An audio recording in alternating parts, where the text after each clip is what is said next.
শ্যামা মা কি আমার কালো রে, শ্যামা মা কি আমার কালো।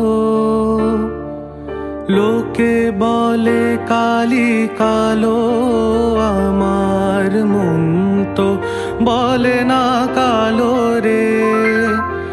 কালো রূপে দিগম্বরী কালো। হ্যালো গাইস, ওয়েলকাম টু হ্যান্ডার লাভার্স। আর আজকে আমরা চলে এসেছি আর একটা ধার্মিক জায়গায়। এর আগের দিন তোমাদেরকে দেখিয়েছিলাম কলকাতার যে ইস্কন মন্দির, আর আজকে আমি চলে এসেছি কালীঘাট। কালীঘাট মানেই বুঝতে পারছো মা কালীর মন্দির। চলো ভিডিওটা শুরু করছি, আর তোমরাও লাইক দিয়ে ভিডিওটা। কেউ চাইলে বাসে করেও আসতে পারো, আর কেউ চাইলে মেট্রো ধরেও আসতে পারো। মেট্রো ধরে আসতে গেলে তোমরা 1 নম্বর গেটে নামবে, যেভাবে আমরা এসেছি। এসে পেছন দিক দিয়ে রাস্তাটা ধরলেই তোমরা কিছুক্ষণ পর দেখতে পাবে স্কাই, মানে এখানে রেডি হচ্ছে। স্কাইওয়াক পুরোপুরি এখনও রেডি হয়নি, তো এখানে কাজ চলছে, তো একটু দেখে শুনে তোমাদেরকে চলতে হবে। দেখতে পাচ্ছ অনেক এখানে গর্ত আছে, পড়ে যাওয়ার কিন্তু চান্সেস আছে, কিন্তু যদি একটু ভালোভাবে যাও কোনো অসুবিধা হবে না। তবে বয়স্কদের জন্য একটু প্রবলেম হতে পারে, বা বাচ্চাদের জন্য প্রবলেম হতে পারে। এখানে একটু কাদা আছে, তো দেখে যেতে পারো। অন্য রাস্তা পারলে তোমরা খুঁজতে পারো, কারণ এখানে কিন্তু অনেকগুলো রাস্তা আছে আলাদাও। দক্ষিণেশ্বরের স্কাইওয়াক দিয়ে যেমন ডিরেক্ট মন্দিরে চলে যাওয়া যায়, তো সেরকমভাবেই এখানেও নির্মাণ হচ্ছে। এখান দিয়ে যেতে যেতে আশপাশে অনেক দোকান পেয়ে যাবে, যেখান থেকে তোমরা পূজার সামগ্রী কিনে নিতে পারো। 5 মিনিট হাঁটার পরেই তোমরা দেখতে পেয়ে যাবে মন্দির চলে এসেছে। আমরা মন্দিরে প্রবেশ করেছিলাম 2 নম্বর গেট ধরে। 2 নম্বর গেটের কাছে অনেক দোকান ছিল, যেখান থেকে তোমরা পূজার সামগ্রী নিয়ে নিজের জুতোটাকে ওইখানে রেখে আসতে পারো। এতে মন্দিরে ঢুকতে সুবিধা হবে। আমরা পান্ডা ছাড়াই পুজো দিয়েছি, সেটা তোমরা আগে গিয়ে দেখতে পাবে।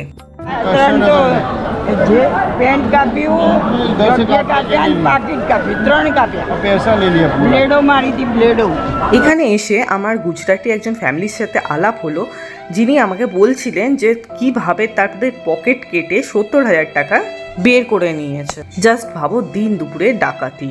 যদিও এটা মন্দিরে হয়নি। মন্দিরের কারুকার্যগুলো যথেষ্ট সুন্দর ছিল, দেখতে খুব ভালো লাগছিল। মন্দিরের লাইন আশা করি তোমরা দেখতে পাচ্ছ, যথেষ্ট লম্বা লাইন হয়েছে। আর এটা কিন্তু শনিবার, শনি আর মঙ্গলবার বেশি ভিড় হয়। এই গেট দিয়ে ঢুকলে কি কি দেখতে পাবে সেটা অলরেডি বোর্ডে লেখা আছে, তোমরা একটু পজ করে দেখে নিতে পারো।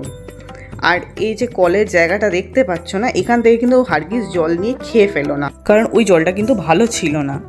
আমি ভুল করে খেয়ে ফেলেছিলাম। আর মন্দিরে কারুকার্য আবার ভেতরে গিয়েও আমি দেখতে পেলাম, খুব ভালো লাগছিল।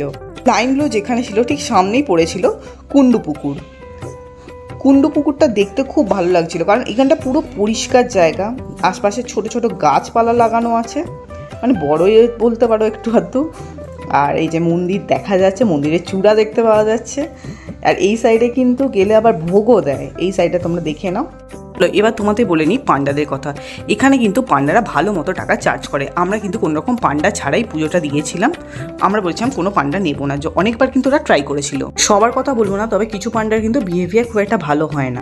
তবে একটা কথা বলতে পারি, লাইন দিয়ে কিন্তু তোমাদের অনেকক্ষণ দাঁড়াতে হবে পান্ডা ছাড়া কিন্তু পুজো দিতে গেলে। কথায় আছে না, ভালো কিছু পেতে গেলে কষ্ট পেতে হয়।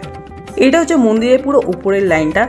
অনেকক্ষণ ধরে লাইন দেওয়ার পর লোক আস্তে আস্তে যখন সামনের দিকে আসে, তখন এই লাইনটা আসে। এই যে লাইনটা তোমাদের দেখালাম, এরপরেও দেখতে পাবে এটা না হোক 4 ঘন্টা ধরে লোকজন দাঁড়িয়ে আছে।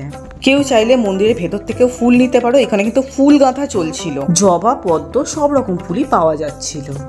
মন্দিরের প্রায় সামনাসামনি ঠিক এরকমই দেখতে লাগছিল। চলো এবার একটু আদিগঙ্গা ঘুরিয়ে আনি তোমাদের। ঠিক 1 নম্বর গেট থেকে বেরোলে সোজা হেঁটে চলে যাবে, আদিগঙ্গা পেয়ে যাবে, যেইভাবে আমি যাচ্ছি।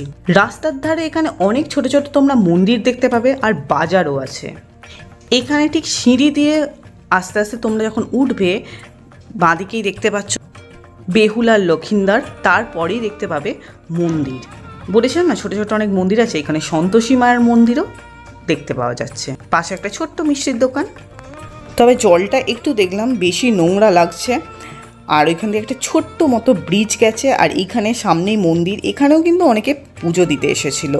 দেখো সামনে অনেক ছোট ছোট পাথর পড়ে আছে, মাঝখান দিয়ে একটা সরু নদী বয়ে গেছে, দেখে তাই মনে হচ্ছে। এই ছোট্ট ব্রিজটার উপর অনেকেই কিন্তু ফটো সেশন করছিল, আর পাশে ছিল মা বগলার একটা সুন্দর ছোট্ট মন্দির। নদীর জল কিন্তু একটু ঘোলাটে লাগলো, একটু পরিষ্কার করে রাখলে খুব ভালো হয়।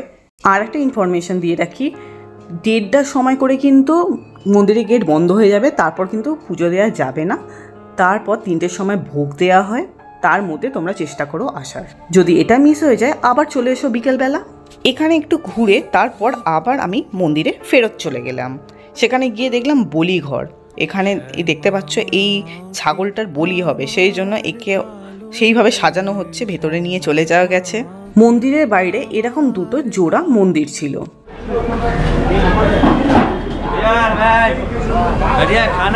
পুজো দেওয়ার পর প্রচণ্ড জোর খিদে পেয়েছিল।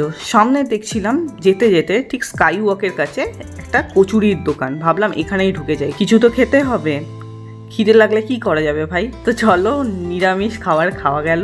4টে কচুরি, 40 টাকা দাম নিয়েছিল। কচুরির সাথে কাবলি ছোলার ঘুগনি ছিল। তখন আর রিভিউয়ের কথা মাথায় আসছিল না, তখন আমার খুব জোর খিদে পেয়েছিল, তখন আমার কাছে এই খাবারটা অমৃতই ছিল। গাইস, আমার পুজো দেওয়া কমপ্লিট হয়ে গেছে। এই যে ডালা থেকে সব বের করে দিয়েছে, যা যা দেওয়ার ঠাকুরকে দেওয়ার পর যেরকম হয় কি দোকানে গেলে সব এর মধ্যে পুড়ে দেয়, সেইভাবে দিয়ে দিয়েছে আমাকে। আর একটা কথা বলবো যে তোমাদের তো সব ইনফরমেশনই দিয়ে দিয়েছি, যদি কিছু ইনফরমেশান তোমাদের মনে হয় লাগবে তো তোমরা অবশ্যই কমেন্ট করো। আর একটা জিনিস হচ্ছে, যদি তোমাদের ভিডিওটা ভালো লেগে থাকে কি জানো কি করতে হবে, লাইক শেয়ার অ্যান্ড সাবস্ক্রাইব অবশ্যই করে দিও। আর দেখা হবে আবার নেক্সট ভিডিওতে। এখন টাটা।